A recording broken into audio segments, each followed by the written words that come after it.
What is up, everybody? Welcome to the first ever ShadowZone Sunday edition. I am your ghost host with the most, Brian James. With me always is that sexy little alien we call Cassidy Lightwing. Hi. Hi. How you doing, brother? Better than I expected, actually. Hey, same here. And by the way, man, happy Sunday. Happy Sunday to you too. Now, I know everybody's sitting here thinking, how the hell can he say happy Sunday, man? I got to go to work tomorrow. Sundays suck.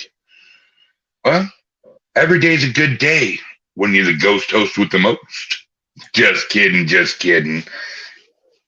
So we do have a good show for you tonight. Unfortunately, Staypufftk did not get a hold of me. I reached out and they did not contact us. So tonight we're kind of mixing it up a little bit. As you can tell by the bottom, it is a free for all. But before we get to our guests, I would like to thank Raymond Lightwing and Cassidy Lightwing for all the great production work you guys do. You're amazing. Same with Robert Humphreys, Eldon McInville.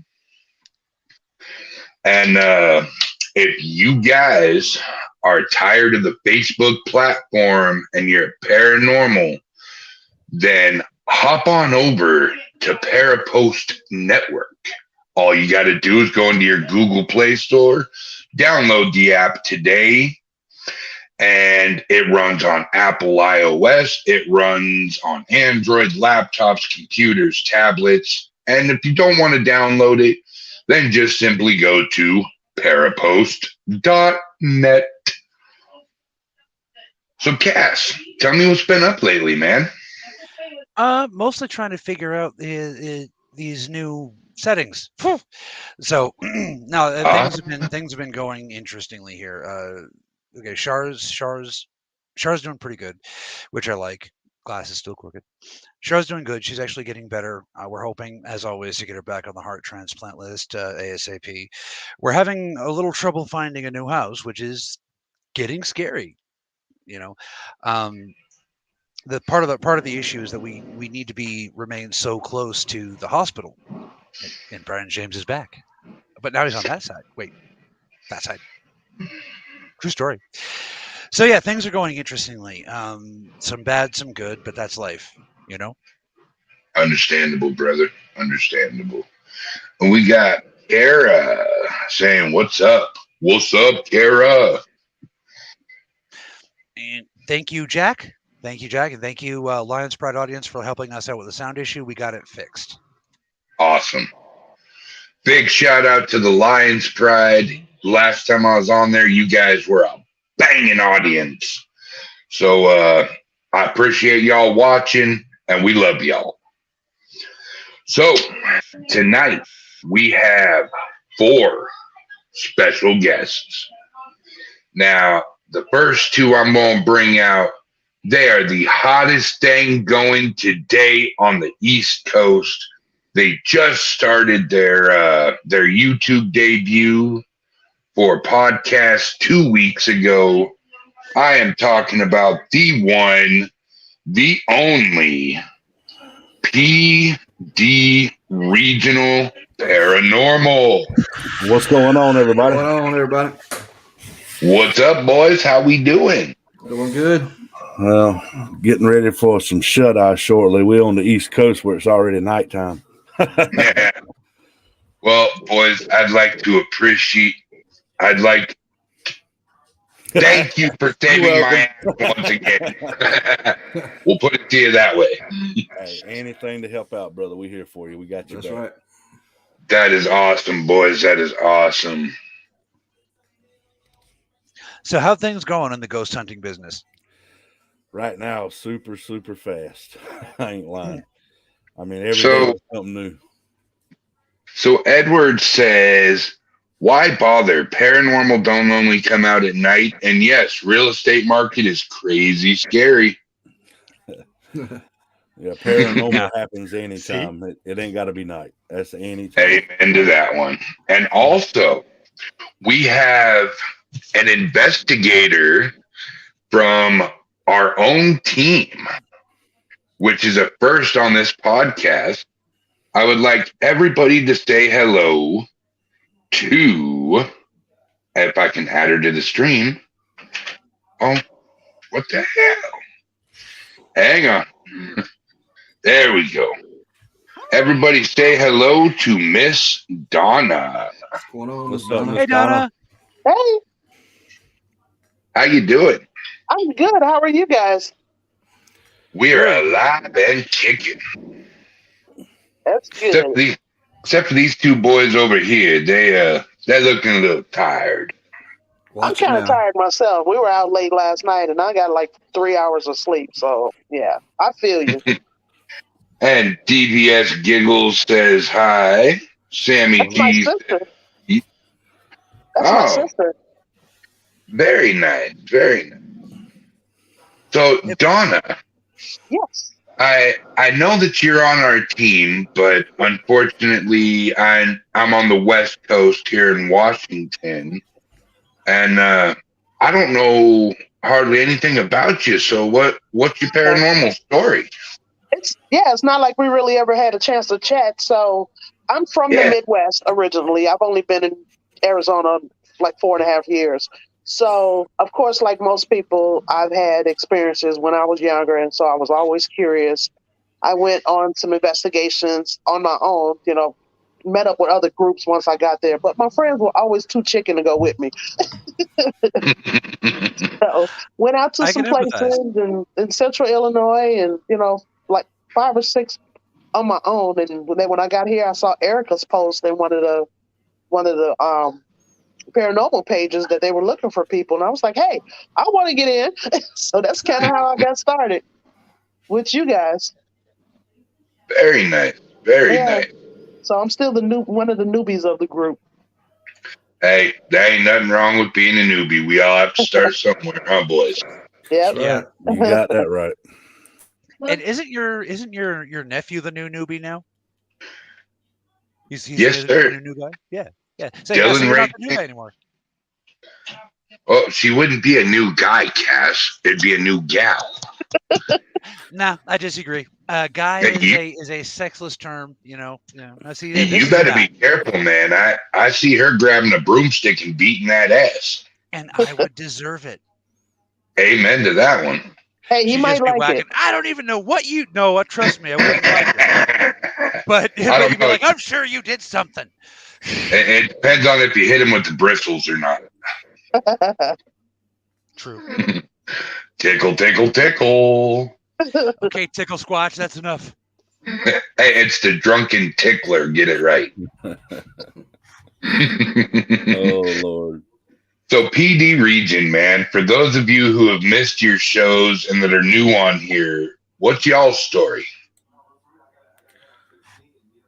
Go ahead, Brian. I'll let you go first this time. Which story you want? I want it all, brother.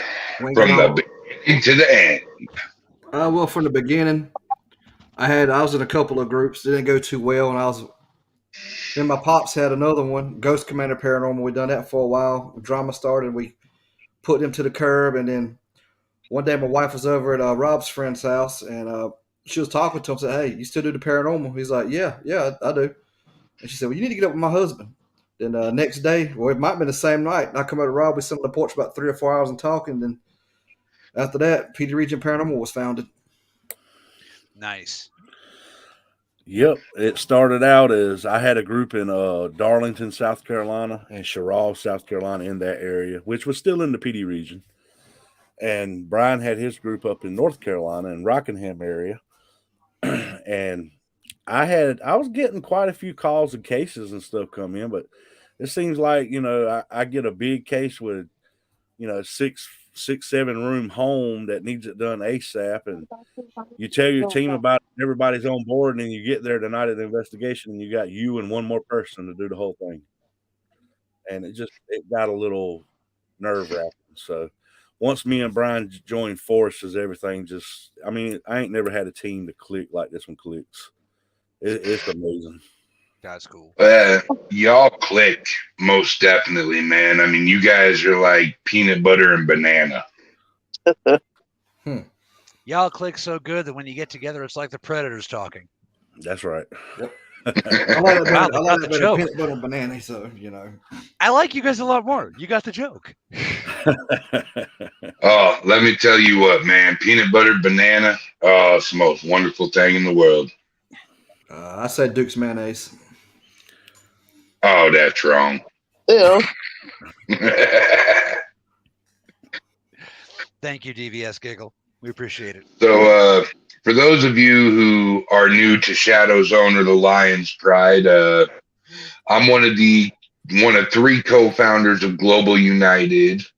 I ran a team here in Washington for 8 years called the Spokane Ghost Crew. Over 150 investigations under our belt. And I pretty much have done every position known to man in a paranormal team. So, if anybody has any questions, please feel free to ask on either side.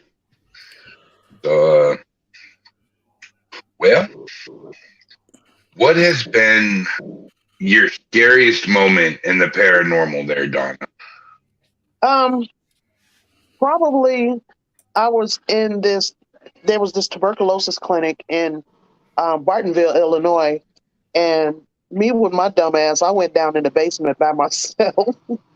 And I'm down there and then I'm asking questions. Is anybody down here with me? And this and that. So I had the recorder going. Didn't hear anything at the moment. Went back upstairs and I listened to the recording to see if I caught anything. And when I said, is there anybody down here with me? There was a whisper on the recorder that said, turn around. And even right now, I got chills just thinking about it. I was like, holy shit.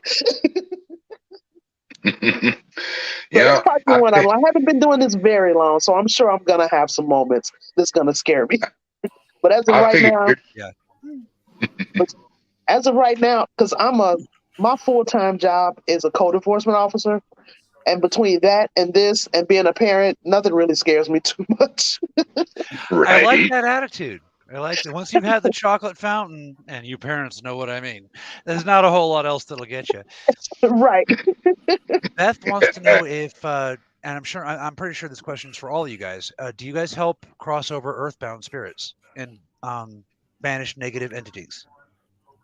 We don't. That's what we call U4Ks. True, but I mean, you guys, Spokane Ghost Crew used to work with psychics, as I understand, correct? Yes, sir. We had psychics, we had clairvoyants, we had mediums. We could get whatever job done that needed to be done. Well, that's part of what the Global United Paranormal Foundation is trying to get set up, like linking up with different people from different traditions. So it's like you got an incubus, call this guy, probably me. If you got this kind of ghost, call Bob. If you see what I mean. Yeah. That way, no matter where probably you are in the world. Well, until we get some more people on, there are literally thousands of very competent practitioners. They just mostly know better than to come out in public because they'll get killed with sticks. So, we're trying to make that okay again, So no matter where you are in the world, you can get help. Beth, you need help. We got you covered. Okay. Donna, I figured your scariest moment was when you had to go face to face with Eldon. So Eldon is scary. There's some issues with the audio. What was that, hon? There's some issues with the audio. Are you hearing us staticky? It's like really staticky. Okay. Can you hear me fine?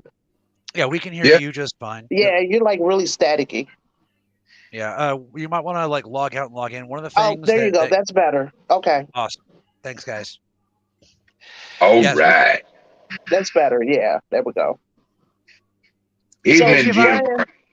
So Brian, if you didn't know, Devious Giggle, like I said, is my sister Anna, and she's also a new investigator with the group. She came in right after me. Nice. Cool. So we got the Wonder Twin powers activate. That's right. Oh, don't even get me started. I'll do the whole dun dun dun dun dun. You know, it's the Super Friends soundtrack. I'm on it. Don't do it. Hey, Cass. I got a favor to ask you, man. What? I want you to go take the highway to hell. Nope. Go ride the lightning. You know, go meet the Enter Sandman. Okay. Remember, nothing else matters, Cass. Oh, Metallica, my one weakness. How did you know? Okay. It's sad but true. Get down. Does Metallica do a song with "fuck you" in the title? Because I'd like to quote it. I love you too, Cool Breeze. So, PD Region. Where did you guys come up with the name PD Regional? Well, PD, stands for the area we live in. You got the PD River that runs from the East Coast all the way up to Mississippi. And what they call the PD region or PD border belt, as some people know it, it's just a line that follows the PD, and everything south of it is the PD region. So that's when we first started. That's where the PD region came from. I see. Now, good. For those of you that don't know PD region, they have got one of the most wicked logos that I personally have ever seen. Can you guys pull up an image of your logo? He loves the skull, don't he? Oh, yes, sir. Let me see if I can get it up here for you. Yeah, it's already right there on the top of the screen on the right-hand side there, if you can see it.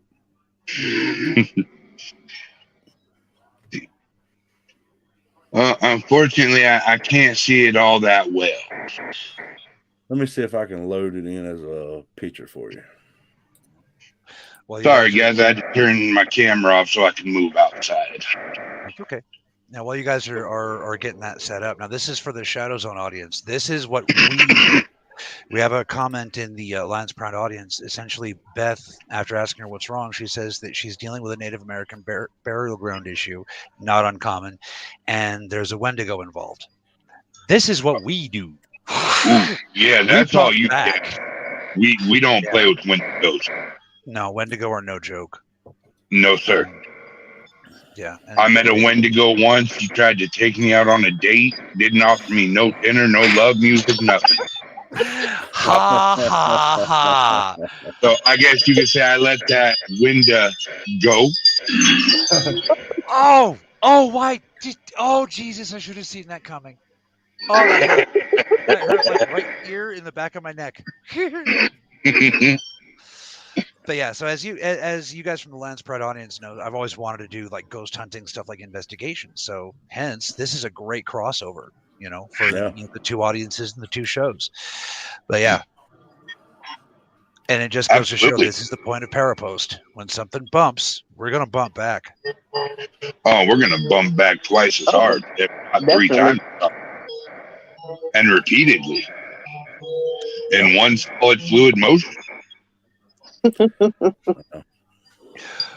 I'm going to leave that alone. This is the wrong show, and there might be children present. Exactly. This ain't parrot thrash. Shut up, Cass. All right, Brian. Here's your logo. Oh, there we go. There's the logo. That is cool. I am in love with that logo. I want that tattooed on my shoulder. That's cool. what I'm saying. One of our team members has got it. Nice. Now, did one of your team members draw that? I did. Cass. Okay, fuck you. I hate you now. Cassidy, we do have a question from Giovanni here. Sure. Is a Wendigo worse than a Jinn? In some ways, the Jinn have to obey certain physical laws. You guys might know them as things like Gaius's, or like the things that limit magical creatures, but in actuality it's just basic laws of physics. Wendigo are a whole nother thing. Basically, Hey, and it's Wendigo. that's what I said. But Wendigo are a whole nother thing. It's what you have there is essentially a spirit that is infesting a person who is already compromised. Oh, that's loud. Oh, that's so loud. What's that? It's wind chimes. Oh, my bad. Hang on. Go ahead. Yeah. So the problem is that Wendigo combine the worst of spiritual entities and human entities. That's so in some ways Wendigo are way more dangerous. That being said, if you put yourself in the path of a djinn, which is almost completely impossible, by the way, you have to really work at it to get a djinn's attention. There's almost nothing that can save you, except for people like us. And when I say people like us, I'm talking about trained mystics. I hate the word mystic because it implies secret, and this shit should all be like, this should be like, people should be learning this in high school. Like basic warding spell. It's technology. It's not magic. It's just a different form of technology, Now, my question is how are jinns held by laws of physics if they're a spirit? Because the law physics extends very, very, very far from what your species can understand. You guys understand things like up, down, left, right, light, and dark. A-B, flex, dark. Yeah, basically. Up, down, left, right. That's the key to life, folks. Up, down, left, right, BA, start. Mark my words. But no, basically, there are aspects of physics that are much, much, much, much bigger than humans really understand. Things like light, what light really is. It's not quite exactly what you think, which is why, depending on, like, the same exact person can get light to act like a photon and a particle, or can get a photon, to act like an energy and a particle. There's a reason for that.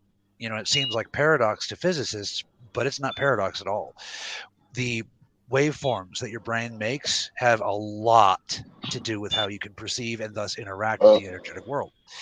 That says she's looking for a Cherokee shaman. You found one. I'm Shawnee, which is one of the members of the Cherokee Nation. I mean, it don't make sense to me, Cassidy. It really doesn't. I mean, how can one spirit have no laws of that, but yet it just a djinn does? Well, djinn aren't quite exactly the same thing as spirits. Djinn are energetic beings, where spirits are physical, but sort of out of phase with reality. My favorite Donna example, looks like a natural on here. Well, she is. She's owning this shit. I got a question. You might be Donna, Huh? I got a good question from Miss Donna. Okay. Are you going to be taking part of the events coming up in Arizona with Global here pretty soon? Yes. We've been seeing hell yeah, we have the event coming up on the 30th of April, I believe. We're going to be in Oracle. So, yeah, I'm going to be a part of that. So, yeah, I'm trying to get involved in whatever way I can. Yeah, I can't wait to see what y'all capture there. I hope y'all have a great turnout and a great time. We've been blasting it all over social media, so hopefully we will. Is there any way we could go live with you on that? Say what? Is there any way we could broadcast your investigation live? They could do it through StreamYard cast. Cool. That would be cool to do that. We'll have to look into that. Giovanni wants to know, am I wrong in saying that a djinn is older than spirits? And thank you. Well, you're very welcome. In some ways they are, yes. The djinn were here before the breaking of worlds, and that's really what, basically, to put it in common terms, djinn were here before the Big Bang. Whereas spirits, as you guys know them, like nature spirits, are an evolutionary consequence of this world. So in some ways, djinn are older. Okay, I have a stupid question to ask here, Cass. Sure. All right, so as you know, djinn are shown as mythological / magical creatures in the movies that grant people 3 wishes, and when they get their 3rd wish, the jinn come in and take over the world. My question is, as if the jinn is so big and bad, why did the jinn race try to take over the world to begin with? Dude, they did. That's how they got wind chimes again. No, that's literally what led them into conflict with the man that you guys currently know as King Solomon. And that's how they got bound. They did go to war. They did try to take over, and they got their asses whooped by humans. You guys, you really have no idea the power of your mind. Your species can literally alter reality, and you just don't even know it. It's crazy. But yeah, they went to war with King Solomon. King Solomon won and bound their entire race, so that when they enter this phase of reality, they're automatically bound to an object. Hence the old story, the 1001 Arabian Nights, which is where we get the modern interpretation of the genies. So what spirit is more powerful than a jinn? You watching this show right now. No, not the guy sitting next to you. You are the more powerful than the jinn. You ever see the movie Willow? Yep. In the movie Willow, there's a magic test, and the high dingy do says, which finger has the power to control the universe? And everybody picks finger, and then no finger, no finger, no finger. And then Willow goes, and then he picks a finger, and the high dingy do goes, no new wizard today. Later on in the movie, Willow goes, it's weird. I was going to pick my own finger. And the high dingy do goes, but that's the right answer. You guys have to understand, and this may seem paradoxical, but you literally are the center of this cognitive reality. You have to make the choice. All right. We are all side characters in your story.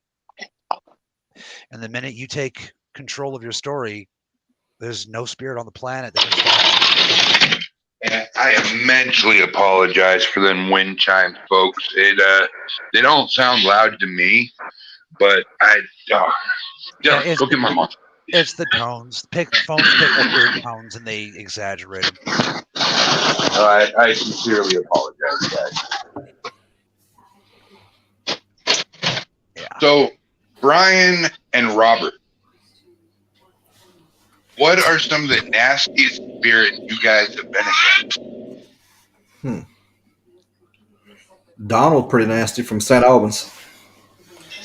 Yeah, I mean, he's not I ain't going to say the D word. I mean, he's not demonic or nothing like that by no means, but he is just a aggravating old fart. And he loves to make you think he's bigger than he is.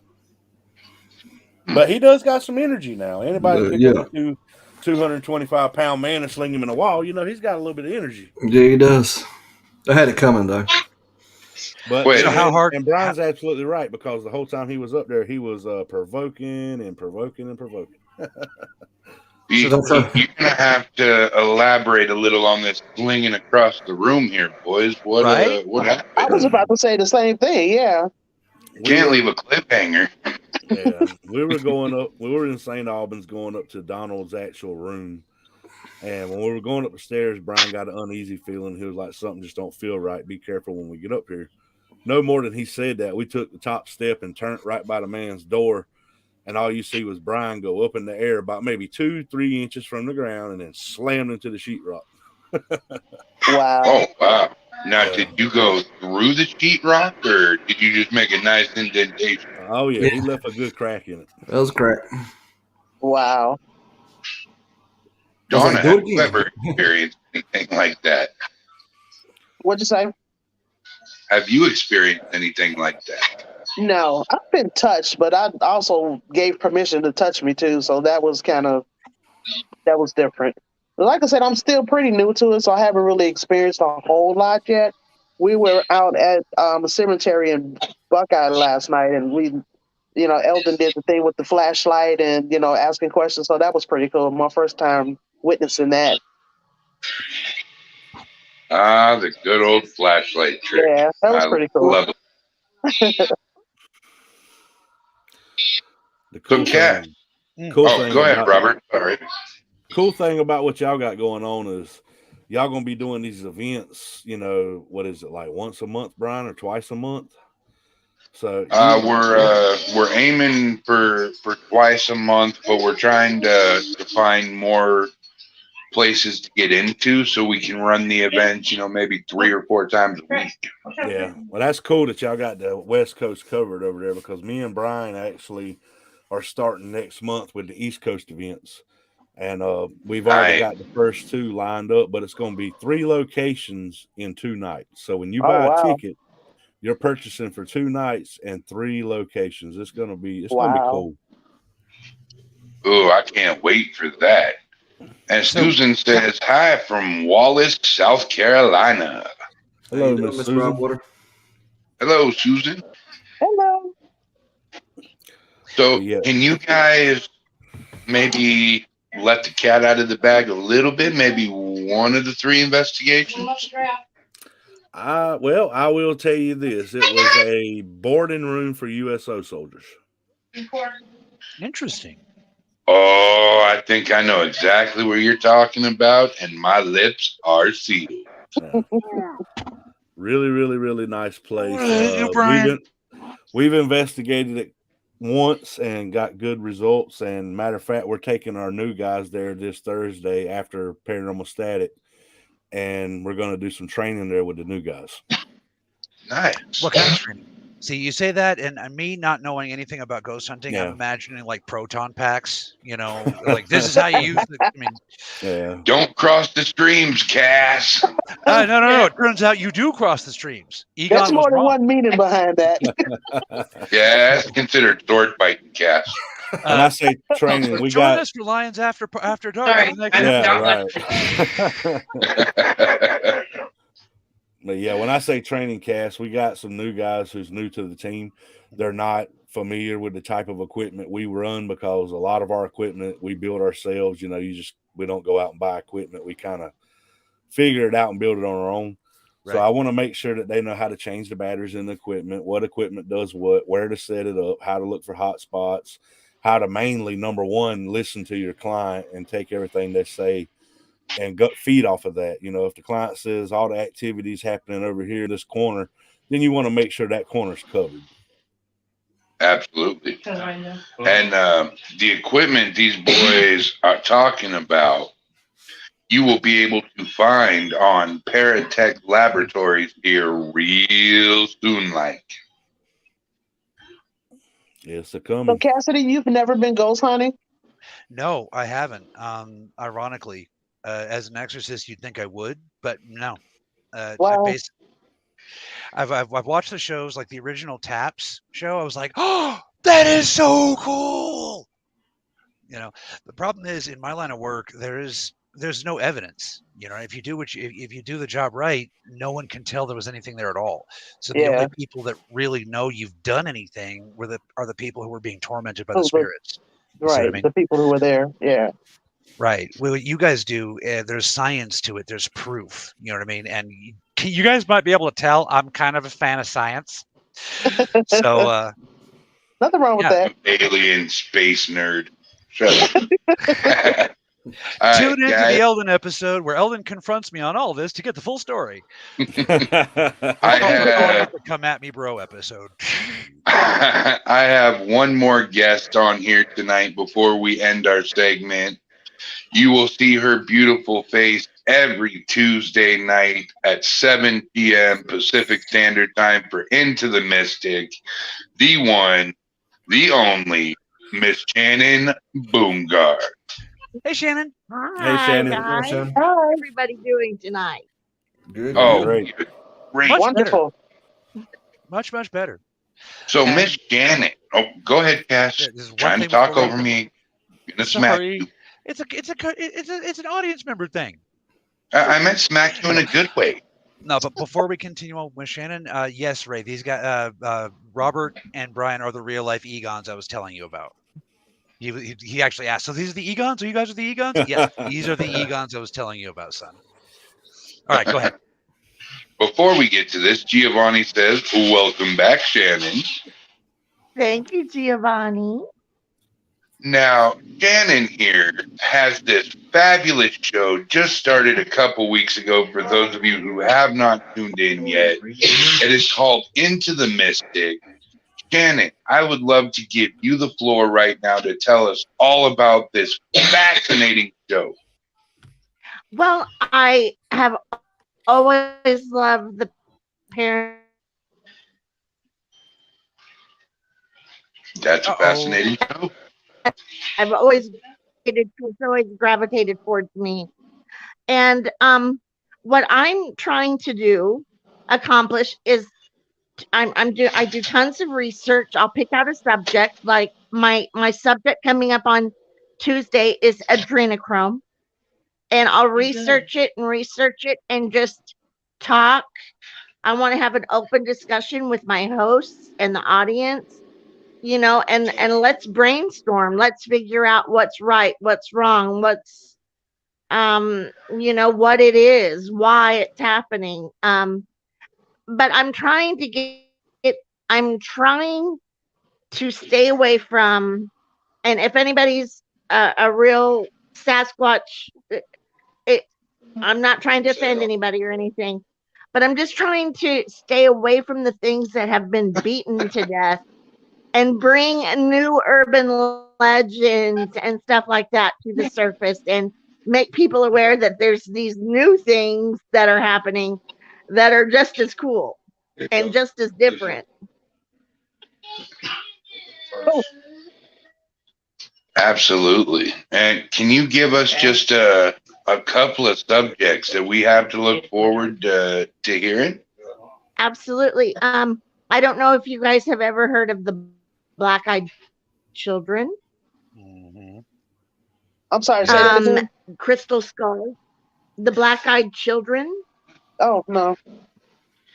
Crystal skulls.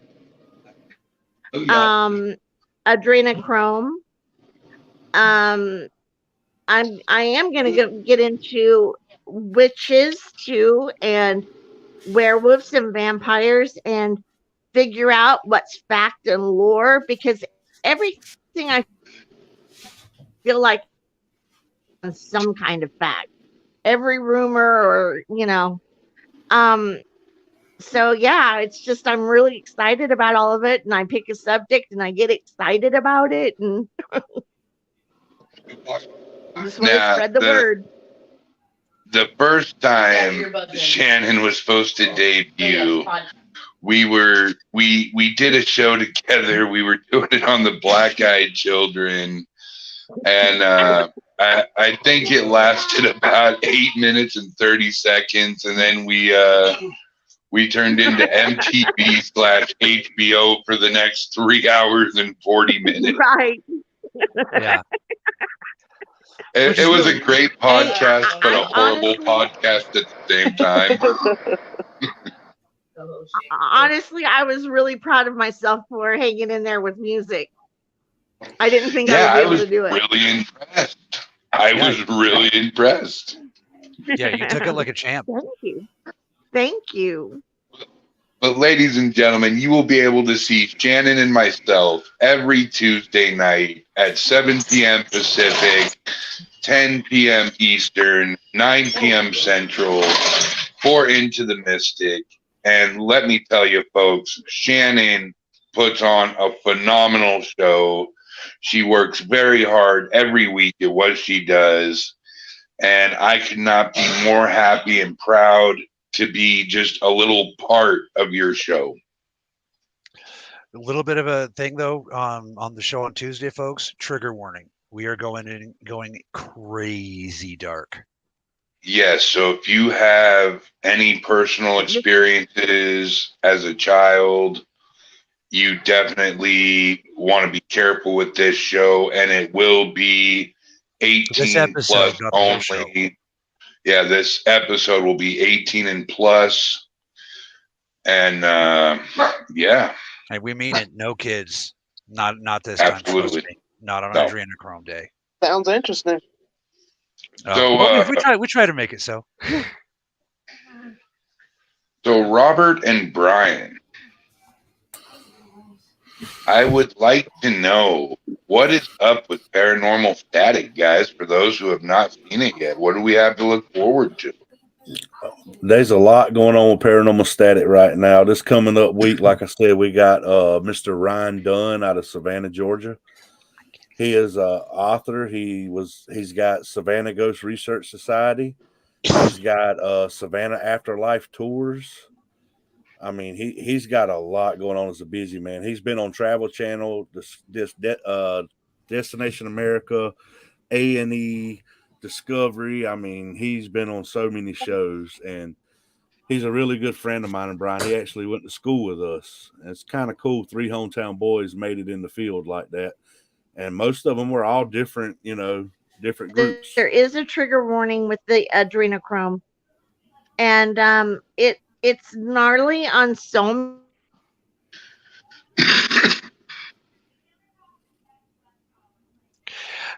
She's experiencing technical difficulties. What she's trying to say, it is gnarly on so many levels, and she is correct. So let's not belabor the point and bury the lead. Let's get back to them. And Raymond T. Newsom, what is up, buddy? Long time no see, man. Atomic Shaman Sweat Lodge, what is up, brother? What's going on? Atomic Shaman, I like that nickname. I know, that's cool, awesome. like Electric Mayhem. Cool. That's like electric dynamite. Yeah. So, by the way, I'm now stealing your name. I am now that guy, and you are now Cassidy Lightwing. Trigger warning. Oh, Brian, we're gonna be taking a week off after next week. That's right. Recharging everything because we have some really special guests the following week that we got to put our research and time into, and we're gonna have the 2 hosts from Through the Lens on the following week, Mr. Brian Laverty and Lex Paranormal. Cool. Very nice.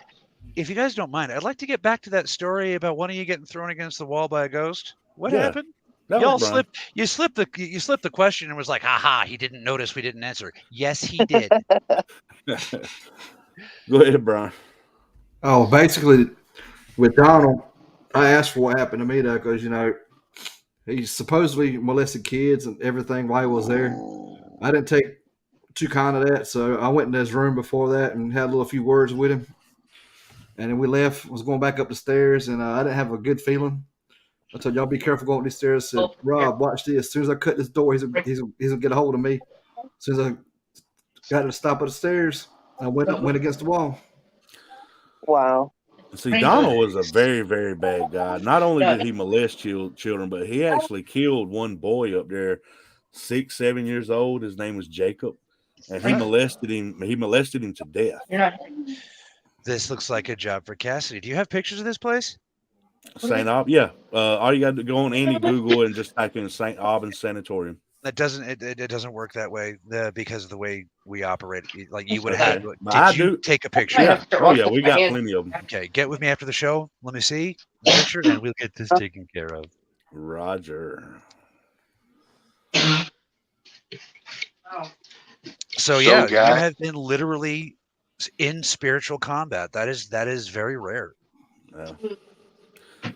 St. Albans is one of those places where I don't suggest that somebody that's brand new to the field goes. I mean, it sounds cool. You're going to catch evidence, but if you don't know how to ground yourself and put your guard up, you could really get hurt in a place like that. Yeah. Now that actually brings up one of my audience members. I've been very public about my desire to visit the Amityville house. What do you guys think of that? I would love my audience. To get it. Yeah. Because the audience seems to think it's like super dangerous. I'm like, well, why? I would love to do that. We should do that live. I don't think it's. Yeah, that would be awesome. Monster, sponsor the show. One place I want to go is Alcatraz. I think that would be so cool. I've been to Alcatraz. Oh yeah. Oh, you go first, Shannon. No, go ahead. Well, I used to live in California. So. Yeah, I didn't have anything in particular happen when I went.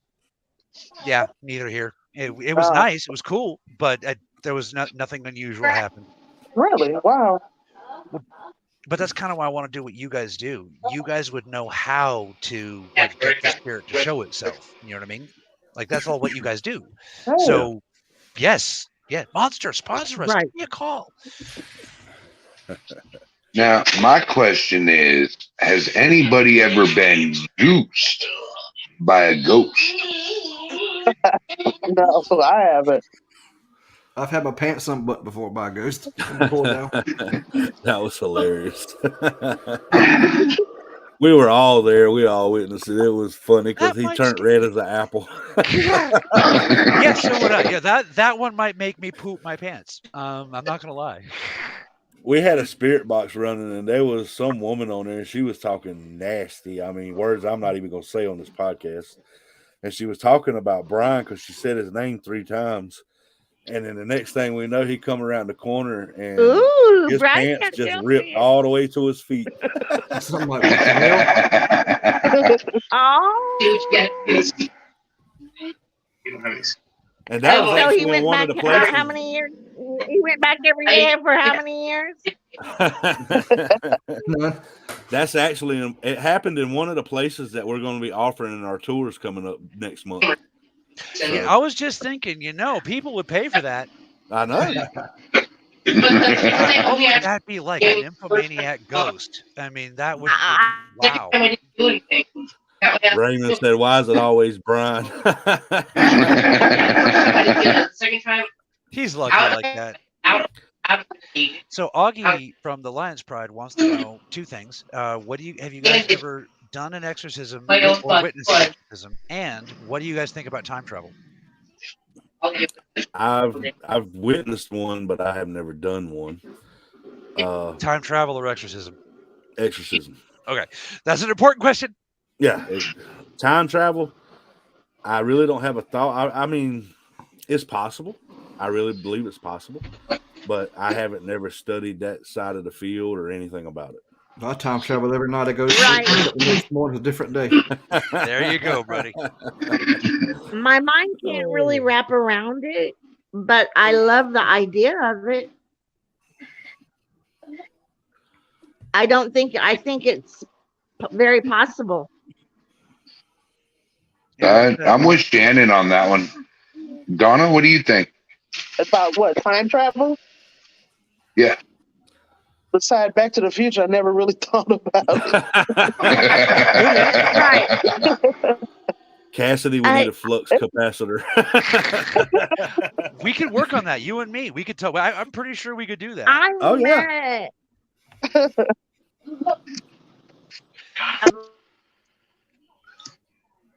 So I apologize if you guys hear my little one back here. Brian, I know you understand. That's my little autistic baby, my nonverbal baby. So she's kind of You like got all over one the too? place. Yeah, she's nonverbal, autistic, and she likes to be up under me. That's funny you say that. Oh, go ahead, Shannon. Yeah, I met his name was Carl, and he I was helping a guy. Wow. Her connection is so bad. Yeah. If you can hear us, Shannon, can you try reconnecting or restarting your system? Yeah, Donna. Yeah. I've actually got a 4-year-old nonverbal autistic boy. I know. Like I said, I've been in on a couple of podcasts and I heard you mention them. That's what I said. I know you'll get it. I had an autistic boy, but he was very verbal, and that was the problem. Crystal's 9, so yeah. That's cool. Mikey's 4. Come here. Come here. Oh, she's watching Dora the Explorer, so if you hear it, you know why.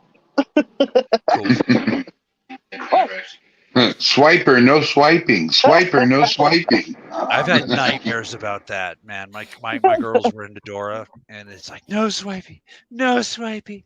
Well, I know you guys see. Hi. Hi, sweetheart. What are you talking about? Hey there. It's my baby.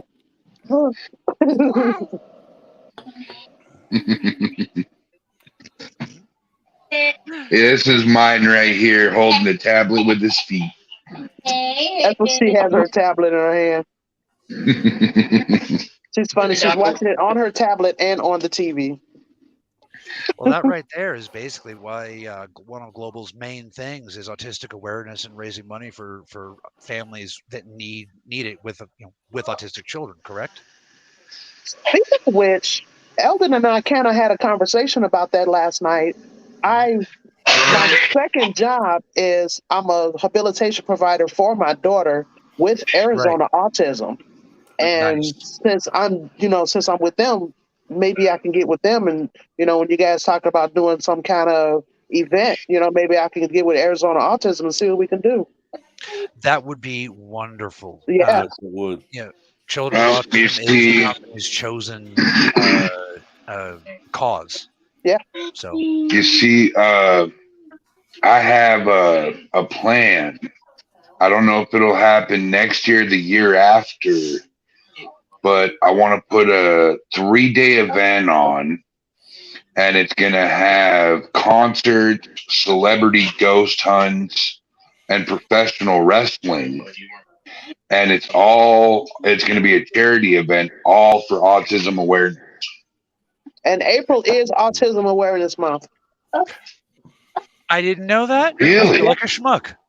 Yep, it sure is. Well, guess what? Next week is going to be autism awareness. Yeah, we'll cover that on the coffee show too. Thank you for letting me know. I did not know that. Yeah. We'll cover that on Paranormal Static as well. Cool. Kapla. When hearts beat as one, victory is inevitable. Hey, Don't you start talking Klingon, Cass. I get enough of that shit from my wife. truer words. It's about time someone else heard about that. Well, guys, it has been a great time with y'all tonight. And it's reaching... Huh? We still have 10 minutes. I really wanted to get on. Yes. I really want to do. I'm going to put baby powder on my hand. Guess where that hand's going to go? He's going to give you a Will Smith slap. No, I know where his I'm hand's going to go. I'm going to pretend you Chris Rock. Just want you to know that I'm really, really sad that I can never get on because I always. Well, you know what, guys? Tater, you're a mom. We're actually going to extend this podcast because my wife is really looking forward to getting on here with us. Someday. And if she wants to get on here with us, I think we should extend it just a little bit longer so she can get to meet everybody. I tell you what, let's make her the host. It's a good day for it. You know what? Actually, folks, I'll tell you what. I am going to turn my Bluetooth off. Your mic goes with it, buddy. Can everybody hear me good? Yes, sir. Actually, yeah, really good. That's like All right. slightly clearer sound. It sounds better without the Bluetooth. How you doing? You back? What I'm going to do Sorry, here, guys. I think I'm messing you guys up, though. Oh, absolutely No, not. Remember, this is part of the why we do things the way we do it is so it can show everybody you don't have to always be professional. Just if you have an idea, do a podcast. Right. Yeah, Ladies and gentlemen, boys and girls, children of all ages, I myself am proud to bring to you the Klingon speaking champion of the world. That's not true. Not true, but it sounded good. My beautiful wife, who's been itching to get on this podcast. I'm going to make her the new host for a little bit. Okay. Here is Tater Eve McCraw. There you go, baby. Not in bed. This is a little awkward. What's Yeah. up, Tater? Small Tater. Hey guys. Introduce yourself. My name is Tater. Well, everyone calls me Tater, and that's how it's going to stay. I've wanted to jump on here with you guys for quite a while, and I haven't been able to because obviously I've got kids and a third one on the way. Yes, ma'am. Congratulations. Well, congratulations. Thank you very much. It's wonderful to see all of you. Thank you very much. I know I've met one of you. I've seen two of you, and there are two of you that I do not actually know. And I'll be one of those people. I'm Shannon Boomgard. Shannon Boomgard. That's Shannon Boomgard. I have seen Shannon. I'm Donna Guerin. I am one of the new investigators with Global, and this is my first time on the podcast. It's nice to meet you. You too. Ooh, are you a Cajun? Are you a Cajun? Am I Cajun? Uh-huh. Are you asking me or her? Oh no, I'm not. You. Oh, you're I'm not. a Sorry. I know my last name is French though. It's nice to meet you. You too. I've never been asked that question before. Am I Cajun? People think I'm Hispanic. Really? Yeah. You don't So- sound Hispanic. No, No, I not don't. at all. You sound your accent sounds Cajun. That's that Midwestern slang. That Is it? Midwestern Said the word. swag. She said the word Cajun got me wanting some crawdads. I know, Great. right? Now I'm hungry. Thanks, Robert. Does that mean we all need to get together and do a really big boil? Yeah, big seafood boil. That's what I'm talking about. Ah. It sounds really good. And see, I can take the big smoker, and me and Brian, we can fill it full of Boston butts and make some North Carolina barbecue. Mm. Ooh. Hell yeah. I We'll have to mentioned hold you to Long John that. Silver's, Good. but I have a feeling it wouldn't go so well. No. We're gonna hold you to that, Brian. I was going I to got it. mention my dad has a timeshare in New Orleans at the Chateau Orleans, and that's where I got goose a couple times. Mm. Like by a ghost. And then I went back.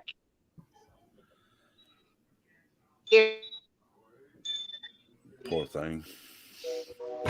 We need to get her a Wi-Fi booster or something. I'm telling you. Hey, Cassidy. This one, that one down here.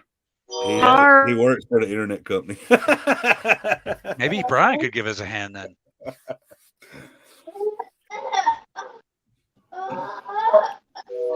Oh well.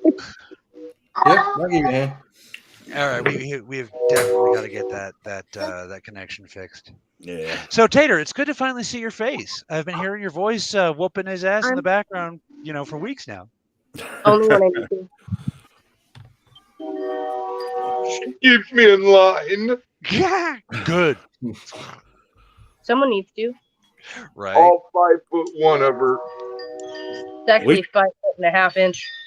We try to keep his online presence in line for you. Plus, I try to call him about every day. So, Trust me, when it comes to him and I, there are a lot of big differences in personality right. and the way we do things. I'm not good at talking to people I don't know, which is why I've been wanting to jump on and do this for a while, because I need to force myself to talk to people. Well, It's no better way overrated. to do it. Well, this is a good way to do it. Right. It's overrated. And see what I said That was earlier, funny. Cass. She would be a good idea for that. The wives of the ghost hunters, wives of paranormal investigators. That'd be a good show. Much when I Yeah, have dude, we'd be in so much trouble. We might be out of a job. Might be out of a home. Yeah. Ugh. I tell you. She's Yeah, getting a put up little with a lot. vocal over here. That's okay. So Tater, give us an insight. What is it like in the daily life of Brian's wife? Oh God. I heard that. Being a gender fluid pansexual nerd married to that dude. Gender fluid pansexual nerd. Please elaborate. Right.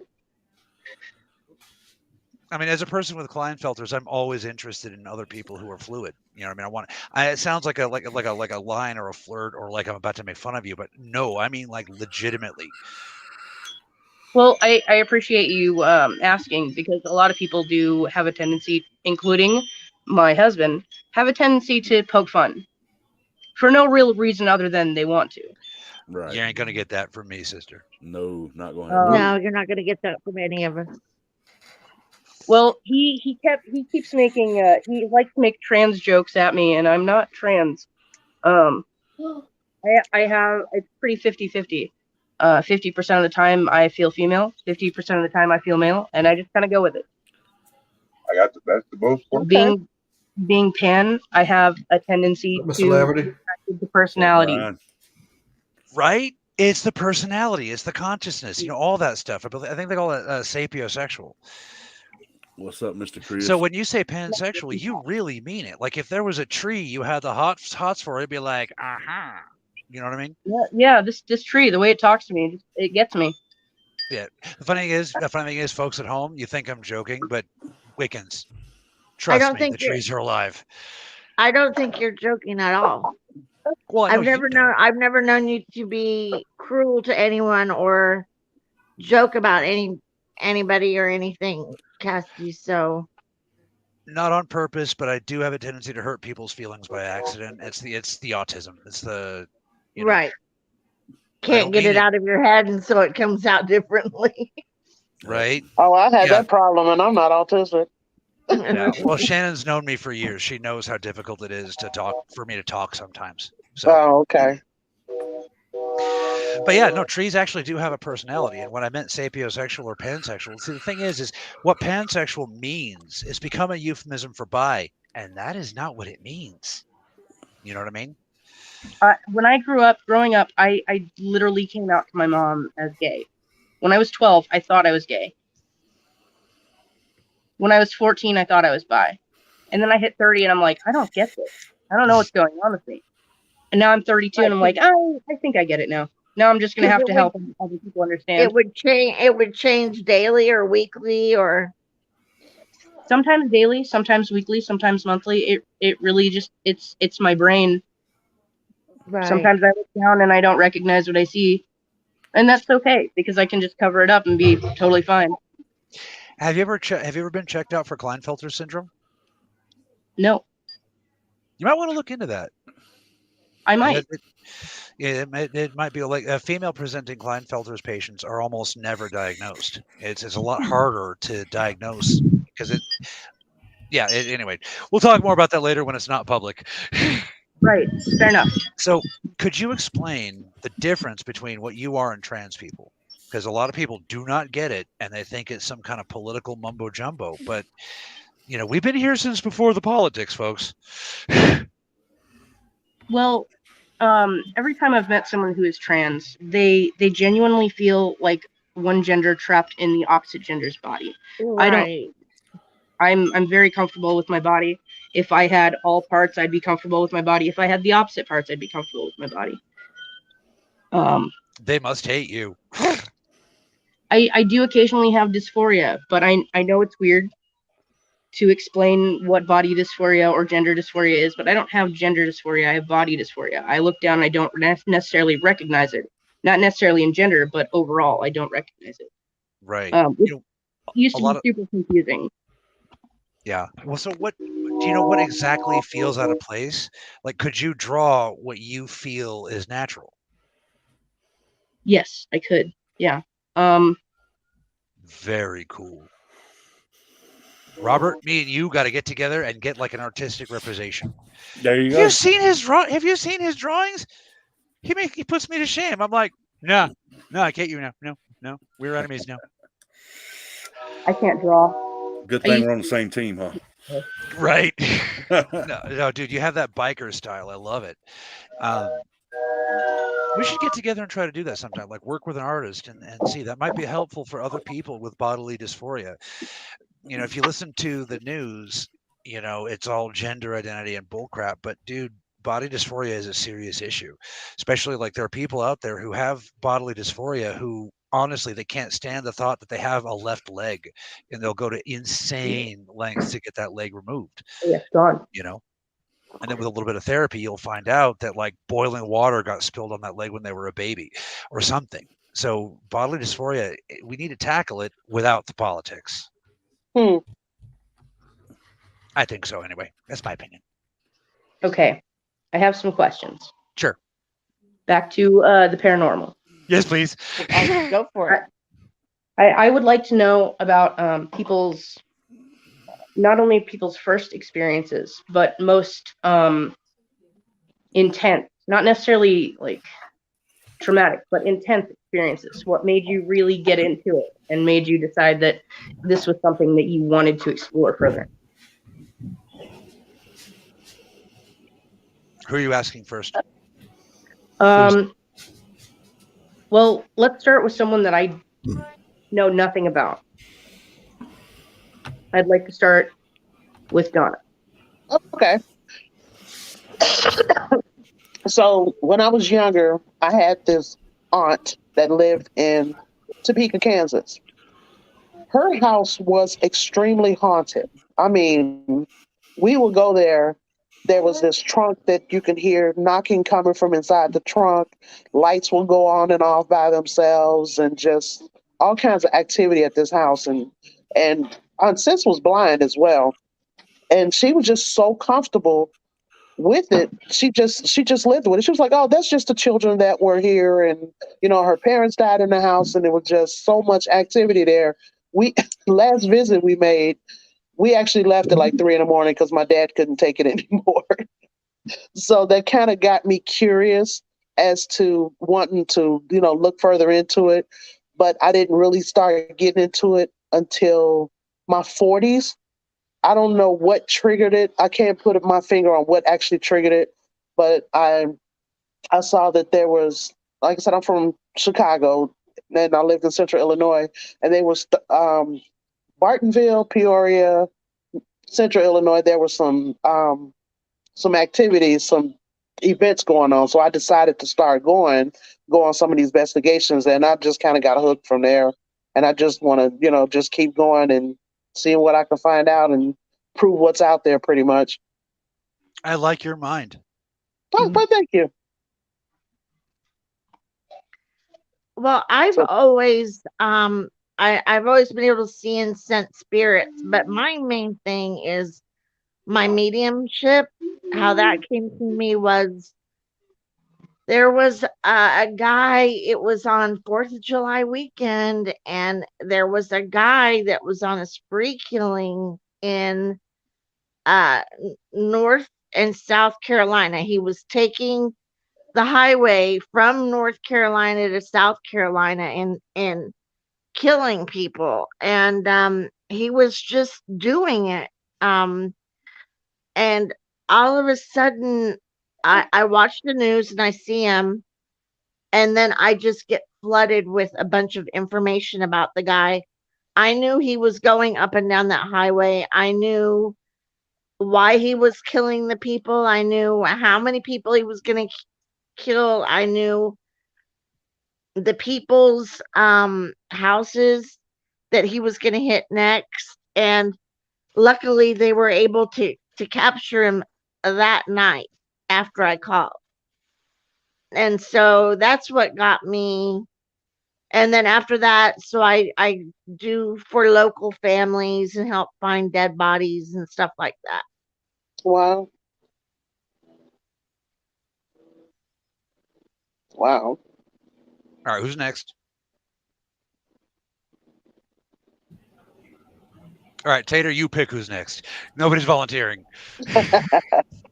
Cass, you. Oh, okay. All right, leaving out all the dramatic parts. Bottom line is, you have to understand that my father was very, very, very deeply involved in mysticism and cultism. Okay, so I was kind of raised in it. When my father realized that, leaving aside all the memories of another world, that's a whole nother thing. When my father realized that I could do the psychic pet trick stuff, he started farming me around to all the producers and whatnot, trying to advance his music career. So it was a pretty wild childhood. And then when I got old enough and I got away from the cult, I started getting into science and physics, hoping to prove to myself that it was all bullshit. The problem is that in the middle of that, one of my very dearest friends came down with systemic cancer. And basically, he had started off with testicular cancer. I know all the guys. I'm sorry about that, guys. But he had the testicular cancer, and it had metastasized to the full thing. Now, my girlfriend said, "Cassidy, I know you can do something about this. Please help it." I'm like, nope. This is all crazy. I'm not doing it. And she said, "Well, let me just say I traded the attempt to do this for something that was unwholesome and probably bought me some karma. For a 17-year-old boy, you can figure it out." So I took a bash at it like my father had taught me to do, and next day, no cancer. Wow. Completely shit you not, no cancer. So my choice was either explore this scientifically and figure it out, or some other probably not quite as good activities to do with it. So I started studying it with science, and that led me to greater and greater and greater breakthroughs, to the point where essentially I have an obligation to share this. The world needs to know. You do have an and obligation. yeah, That's right. and that led me into I've had contact with the Vatican on exorcisms. It's just, there's not the Vatican proper. I say the Vatican. I should say Catholic churches. My bad. Let me fix that. Branches of the Yes. Vatican. Yes, not the Vatican. But yeah, so it's led me to, I've helped celebrities. I've been in dumb places. It just, you guys wouldn't believe me. So that's how I got started. Very, very reluctantly, I got thrown into it. Tried to disprove it, only to prove it true. So here I am. A lot of people just get thrown into this because it's very scary. It's very vast. It's scary. I mean, there's a lot of stuff that goes on with it. How about you, Robert? My situation was a little strange. My grandparents' home when we were growing up, I'm not going to say it was haunted, but it had a lot of strange things going on that nobody could explain. A lot of the family members were scared to stay there after dark. But one of the first things I can remember, you'll be laying in the bed and you're covered up, and all of a sudden you feel something run across your feet, almost like a cat. Ghost cats. I hate them. Yeah, they didn't have no pets. So that was the first thing that would happen. And then I remember one night, my step grandfather passed away, and I didn't even know it. I mean, I was just a child. I probably wasn't 5, 6 years old. And he came to me. I thought I was asleep anyway, but I remember it like I was awake. He came to me at the foot of my bed and told me to help take care of my brother and that everything will be okay. And he walked out. And when he walked out, he walked through the wall, and I kind of freaked out a little bit. Wow. And then when I woke up the next morning, that's when my dad told me he had passed. So I feel like he came to see me, before he left. And that right there started my search. If he could come to see me after he passed, then what else could I pick up? So here goes me trying to be Mr. Debunk. First thing I want to do is disprove it all. Right. Some of it I can, some of it I can't. I mean, it's just like when we get a call now for a client. First thing me and Brian does is go in that house and not tell the client, oh, we're going to disprove this. That's not how it works. But in your mind, you want to find a natural cause for every experience that she's having. And sometimes you can't. And that's when the word paranormal comes to play. And that's why I love you guys. That's what's carried us up to where we are. I mean, this is year number 26 for me and Brian. We've been doing this for 26 years. Nice. And, we started locally in the graveyards with a flashlight, flip phone, and that was it. And now we've worked up to one of the biggest on the East Coast. I mean, the equipment we have is crazy, but we still find ourselves with nothing but a video camera, phone and a flashlight. Dude, a phone and a flashlight. What you guys can do with human technology is like magic. No joke. It's one of the reasons why I want to do an investigation with you guys. I want to push the buttons. Okay. We got plenty you can push, brother. But that was a little bit of my backstory. Where are you located? Oh, I'm in Denver, Colorado, literally across the street from the Children's Hospital. Kind of need to be here. My daughter, okay, my daughter, so my people and your people, very compatible. unfortunately, my daughter got a little bit too much of my DNA, and she's having a really, really hard time actually like surviving in this biosphere. Now, what that means in plain words, plain speak, is she needs a new heart. We're waiting on a heart transplant, and due to so remember I mentioned my dad earlier. We grew up like he hid in the Jehovah's Witnesses. That's how he hid. All you guys here know who cult masters, they always hide somewhere. He hid in the Jehovah's Witnesses. And if you guys know about Jehovah's Witnesses, you know they don't like organ transplants. So Yeah. my Wow. Jehovah's Witness family are I never knew actively that. trying to stop. Oh yeah, dude, you gotta look at it. They do not. They will not do a transplant. So they're trying to stop my daughter's heart transplant, and it's like ironically they're trying to save her soul. Ironically, they just want what's best for her. They're just going about it really the wrong way. Right. Wow. Yeah. And Brian, how did you get involved in the paranormal and the investigating and Well, I got to it at a young age. I'd catch myself in the library when we went to libraries, checking out books on ghosts and unexplained happenings and everything. That's what got it started. And was probably about 12. My grandfather passed away. And I was at his house just sitting there, and their dog was barking. I looked up, and I seen him sitting in a chair he always sits in, and that sparked interest ever since then. But now is to the point now I can feel evil spirits and good spirits, and all that stuff started happening. About the first time I went to St. Albans, I've never really, I've loved the paranormal investigating, but I've never been attuned to it since that happened. I was walking around in there the first time I was there, and I felt something following me around the whole time. And then I figured I'm going to go upstairs and sit in his room to see if I could communicate with it by myself. But before I went up there, I already knew what had happened to her, and I was crying. And I've never felt that way before. That was on the good side. And another time was there was an entity called Goat Man. Don't know what it is or who it is, but I seen it pacing back and forth at the top of the stairs. And before I knew it, he rushed me and went straight through me, took me to my knees. And ever since that time, every time I go in that place, he never bothers me or anything. But after that, I can sense evil when it's around or negative spirits. I can pick up on it and warn everybody need to watch out. Something's about to go down. And one thing I've about heard of that. Brian, I've heard of that Shannon, goat man.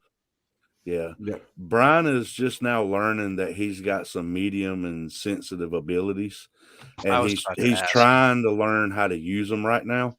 So anybody that has those abilities that can give him some insight, we would greatly appreciate it. Brian, just give me a call, hon. I'll be more than happy to help you. Yes, ma'am.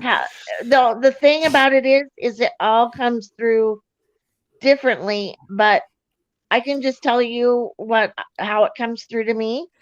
And to me, it comes through in pictures and feelings. Yeah. Like little flash snapshots. And, once you're getting a feeling, that's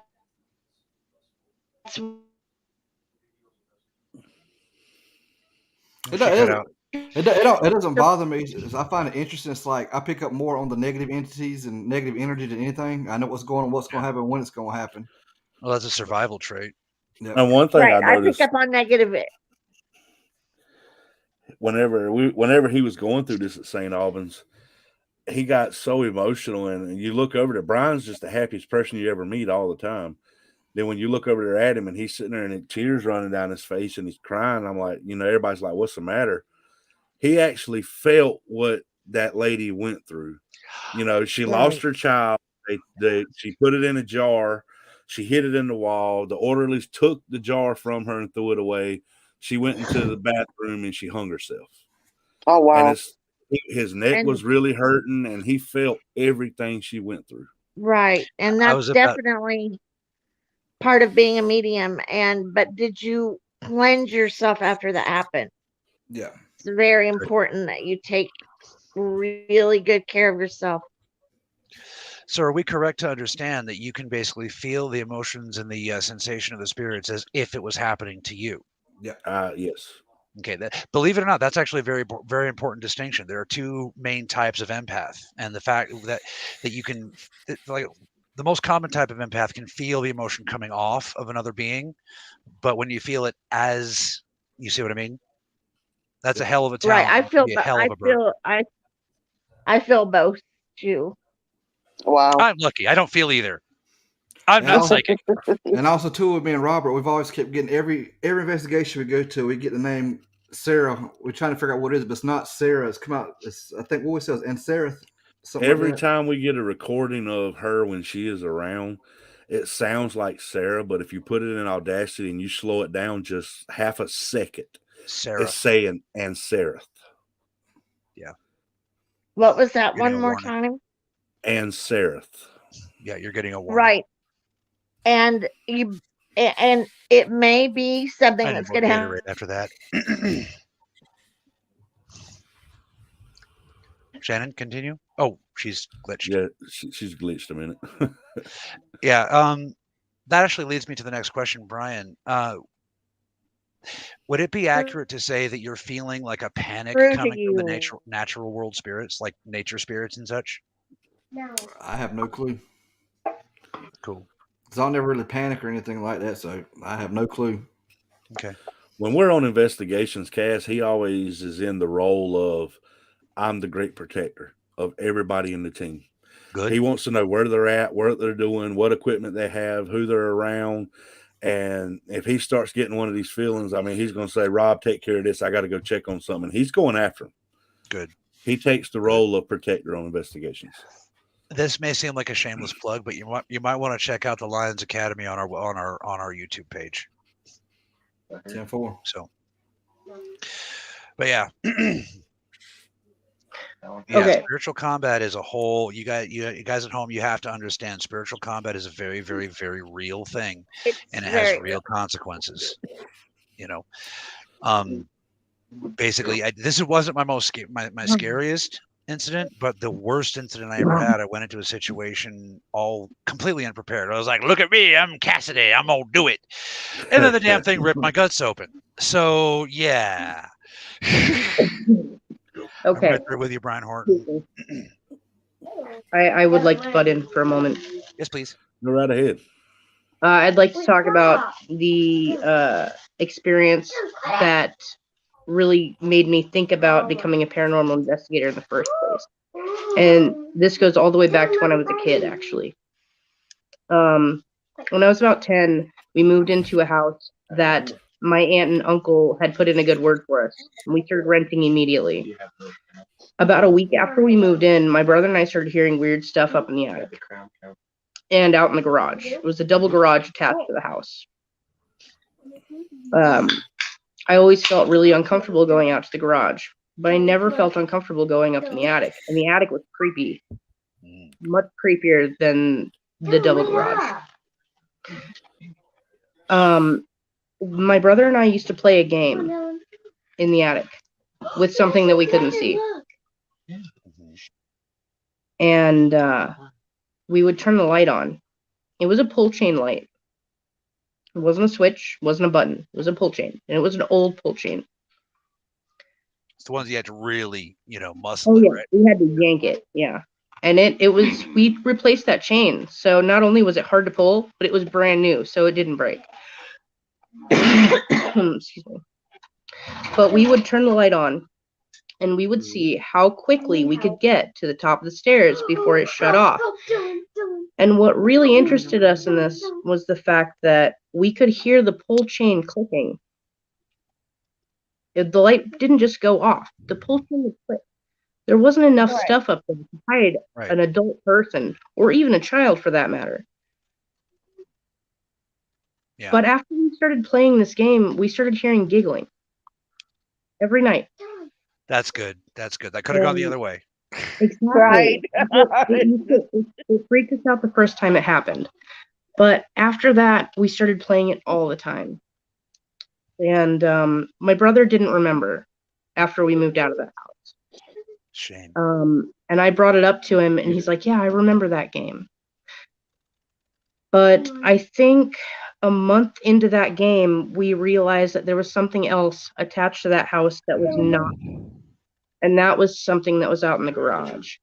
There was a time when the garage door got left open, the door that was connected to the house, and something wound up entering the house and really messing with us. And I told my mom, I said, I don't know what's in here, but it doesn't like us being here. and I think we should tell it to get out. It was the middle of summer, and both of my windows in my room slammed shut, and they were brand new windows. They were hard for my mom to open, and they slammed shut, and my bedroom door slammed shut. There was no breeze. Those two experiences alone were enough to make me literally pee my pants. I literally peed my pants when those windows slammed. I can't blame you. Ghosts are scary. I have never had an experience that intense in my life. But what officially led me to decide to become and stay a paranormal investigator was when we were living in an apartment that we were pretty sure was not exactly clear. After that, we moved into a house where we saw this tall, skinny man in pajamas walking around. And it only took me seeing him once to understand that there were things that I was never going to be able to explain. He was not see-through. He was solid. And he was a person. And he was nowhere. I searched for him. And as much as it scares me, I'd love to get back into being an investigator someday. My experiences with the SGC have been... Give me an example. I'm drawing a blank.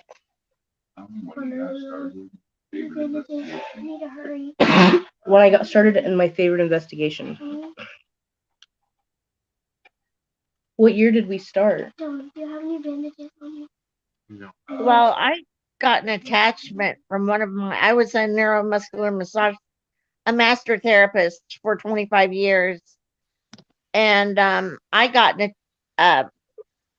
attachment from one of my clients. And the result is I had to have my leg amputated because of it. Mm. So I'm not... I mean, I know how gnarly it can be, and there's no way I'm gonna try to be an investigator. I just want everybody to be so careful because I don't want anybody to put themselves in harm's way. Because you don't hear about it happening, but I know it happens. Yeah. As I'm sitting here, I'm thinking back. I think I can narrow down the time where I really started wanting to investigate more. It was shortly after my mother passed away. And we're in this house. We lived in this house that only had two houses on the block. Mine was on one side of the street, then the other one was on the other side of the street. Somebody knocks at the door. I have twin boys, and one of the twins went to the door, and there was nobody there. And he's like, okay. So we think it's maybe the kids around the corner, maybe playing games. About 15 minutes later, we got another knock on the door. This time, the other twin went to the door. Nobody's there. Happens again. One goes to the front door, one goes to the back door when somebody knocks, and there's still nobody there. And they're looking at me like, what is going on? These kids playing around, we're going to catch them, and this and that. Then they hear somebody knocked on my bedroom window because the way my bedroom was, it was in the front of the house, which was right off the sidewalk. They took off. They ran outside, still didn't find anything. I'm just sitting there, and they look at me. I said, "That's your grandmother. She came to visit, and she's playing games with you guys. That's just." And they looked at me. They're like, "Don't say that." I was like, "It's true. That's who it is." She decided to come back and see you guys, and she actually came to my oldest son in a dream. And he called me and he was freaked out. And I'm like, what is wrong? He was like, Grandma came to me and he said it was so real. I said, well, what happened? She came to him and told him, she was like, baby, I'm sorry. I didn't get a chance to say goodbye. And he was in tears. So it really affected him. I was like, yeah, I think I'm going to look into this a little more. Aww. Smart. Or rather wise. Yeah. Or both, smart and wise.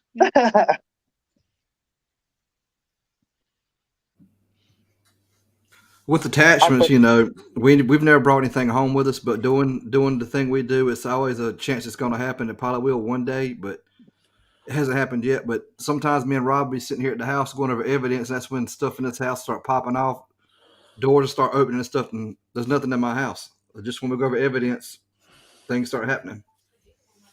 Right. Have you ever? I wonder if that's not like you. I mean, you've just been in a very highly charged situation. Your energy is high. Your will is high. You're on high alert. What if it's like you're creating an accidental psychosomatic? That's not the right word. Psychoactive. What if you're creating a psychoactive field? It's very well possible. Who, me? No. Brian, he's talking about how like the stuff will bang when they get back from an investigation while they're going over the evidence. I mean, it may be true that the energy is so intense that it's doing that stuff too.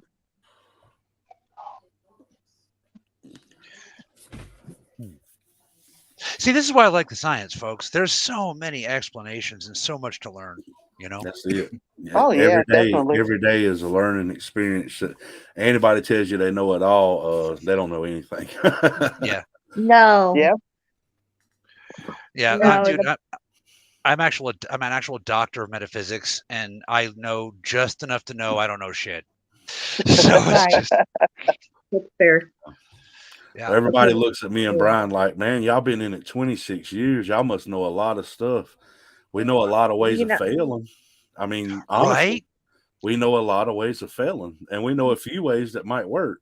But that's what keeps us going. It's not the money. It's not anything like that. It's learning in the field. That's what it's all about.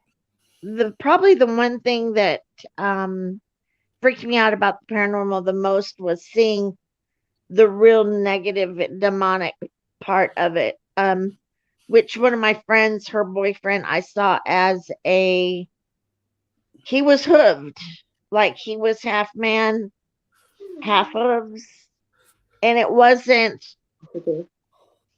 a nature creature. It wasn't that type thing. It was a demonic type thing.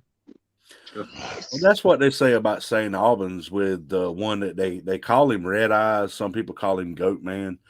The photos that's been took, the bottom half looks like that of a goat, with like hooved feet and tilted backwards. And then the torso looks like a freaking bodybuilder with like a 12-pack going on. But then you get the head and you got like a big old devil head with horns coming out of it. The question is, what kind of animal's horns? I mean, you could be looking at Cernonos, which, for those of you wondering, Cernonos is a forest god. He appears much like what they described, but his horns are great elk horns. You see what I mean? Like the guy that y'all are thinking of, it's going to have goat horns. Yeah, that's what it has. It's more like goat horns, like a ram. Well, this guy had her boyfriend's face and chest, and the rest of him was hooved and tailed and everything. And it was just, I knew that if she didn't leave, he was going to kill her. And she so left. That wouldn't be Cernonos. Yeah, no, it was something very bad. I know that, people, have an affinity for what are they called? Centaurs? Yeah. Centaurs? Satyrs. Yeah. But this wasn't a centaur. This was something very, very negative and evil. Right. Well, the thing that did me had these great big bull horns, and he shoved one of them through my gut. And this is on the spirit world, not in the real world. But in the real world, then my intestine burst in 3 places, like 15 seconds, 20 seconds later. Does his horns curl like this a little bit? They had kind of like a gentle, a wavy. You ever see Legend? No. Oh man, that would help. Okay, so like Tim Curry's character Darkness, he has these huge, exaggeratedly long bull horns. They weren't like that, but that was the general shape. They weren't like super exaggerated, Right. But the thing is, if you guys see, well, it's not not live and everything. Okay. I can't. So when you're in one of these situations, folks, if you see like horns or claws or something, that is your warning that that spirit is armed. Okay, your Yeah. brain's going to interpret it however, but that's your shot. That's your warning. Be I careful. told you you could have one. Right. All right. You're lucky you got one. My wife wanted to say thank you for letting her come on. She's having a coughing fit right now. She's got the cold that's been going around the house. So, Well, I mean, Aw. getting over. Well, thank you for coming on. Yeah, it was lovely having her on. I didn't tell her nice to meet you. It was lovely to meet all of you. You It's good to too. see your face finally. But she started investigating with me in 2016, and she went for a good couple years with me, and she got to witness the mighty hammer story with me. I was there. We were living in an apartment, and you walk from the living room. You have to walk past this little kitchen, had a big open pantry on the left hand or right hand side to go into the back room. And up very top, tippy top was a toolbox, and then there's a hammer. About 3 feet after I walked through and got into the back room, No reason for it to move like that. this thing, all of a sudden you hear boom, boom. And I turn around, I'm like, what the fuck was that? Ow. And I look back behind me, and sure as shit, the hammer was halfway across my kitchen. Wow. Oh, Whatever was in that apartment threw a gosh damn hammer at my head. oh. And Wow. Wow. It was more like a foot. The question is, was it aiming for your head or was it just trying to scare you? I don't know, but I tried to recreate sure I'd want that to. thing from like everything from a semi truck coming down the road to a possible very small earthquake, but I could not recreate that hammer falling that far. Right. Wow.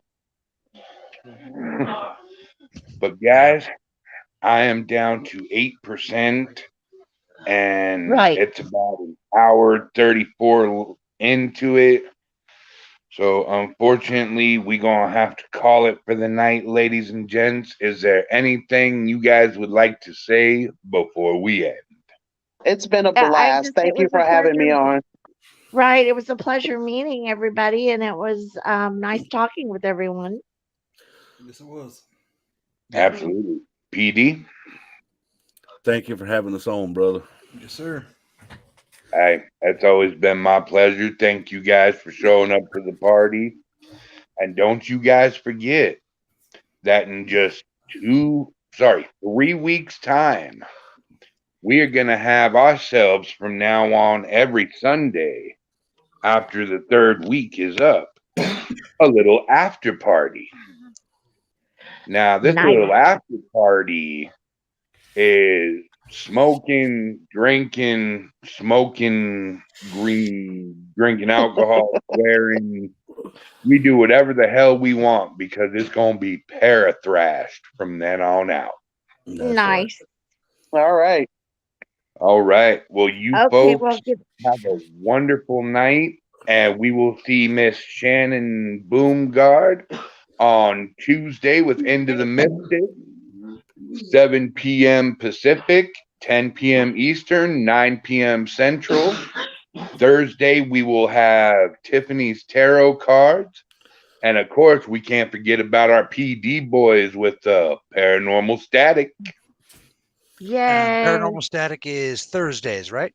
Thursdays That's right. at 7 4 p.m. Eastern time, except for Right. next week. Next week is a little different. It's going to air 8:30 Eastern because my guest can't be there at 7. Yeah, that's Okay. right. Brian was warning me about that earlier. Yes, sir. So from You gotta make me everybody, get up before noon, folks. Good from night, everybody. here on the Good night. panel, have a hauntingly good night, a ghoulishly good day. We love you all. Rock on, and we'll catch you guys on Tuesday. Sir. All right. Sounds great. Good night.